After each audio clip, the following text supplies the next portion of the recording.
நீலகிரி மாவட்டம் கல்லட்டி மலைப்பாதையில் அரசு பேருந்தை வழிமறித்த 2 காட்டு யானைகளால் சுமார் அரை மணி நேரத்திற்கும் மேலாக போக்குவரத்து பாதிக்கப்பட்டது. அது தொடர்பான காட்சிகளை தற்போது பார்க்கலாம்.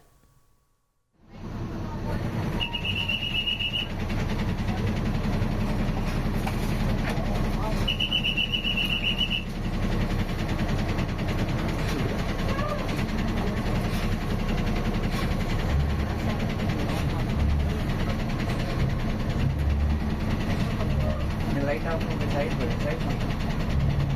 That is.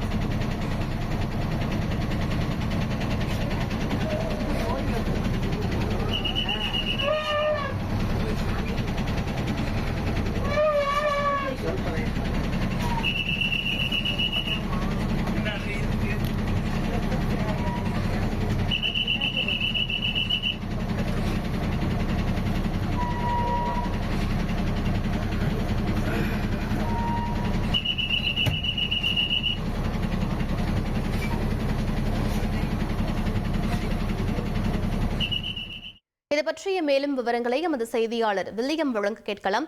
வில்லியம், என்ன நடந்தது? முழு விவரங்களை பதிவு பண்ணுங்க. வணக்கம். நீலகிரி மாவட்டம் அடர்ந்த வனப்பகுதியை கொண்ட மாவட்டமாகும். இந்த மாவட்டத்தில் வனப்பகுதிகளில் ஏராளமான யானைகள், சிறுத்தை, புலி, கரடி உள்ளிட்ட வனவிலங்குகள் உள்ளது. சமீப நாட்களாக இந்த வனவிலங்குகள் தண்ணீர் மற்றும் குடிநீர் உணவு தேடி கிராம பகுதிக்குள் வருவது வாடிக்கையாகிவிட்டது. குறிப்பாக யானைகள் கிராம பகுதிகளுக்கு செல்லும் சாலைகளில் மேய்ச்சலில் ஈடுபடுவதோடு போக்குவரத்துக்கு இடையூறாகவும் இருந்து வருகிறது. இந்த நிலையில் மாயா என்னும் கிராமத்திலிருந்து உதகைக்கு கல்லட்டி மலைப்பாதை வழியாக அரசு பேருந்து வந்து கொண்டிருந்தது. 27வது கொண்டை ஊசி வலைப்பகுதியில் வரும்போது 2 காட்டு யானைகள் அந்த அரசு பேருந்தை வழிமறித்துள்ளது. குறிப்பாக நீண்ட நேரமாக அந்த யானைகள் வழிவிடாத கட்டத்தில் தொடர்ந்து இந்த பேருந்தை யானைகள் தாக்கப்பட்டது. அப்பொழுது ஓட்டுநர் சாதுரியமாக பேருந்தை நீண்ட தூரம் பின்னோக்கி இயக்கிச் சென்றார்.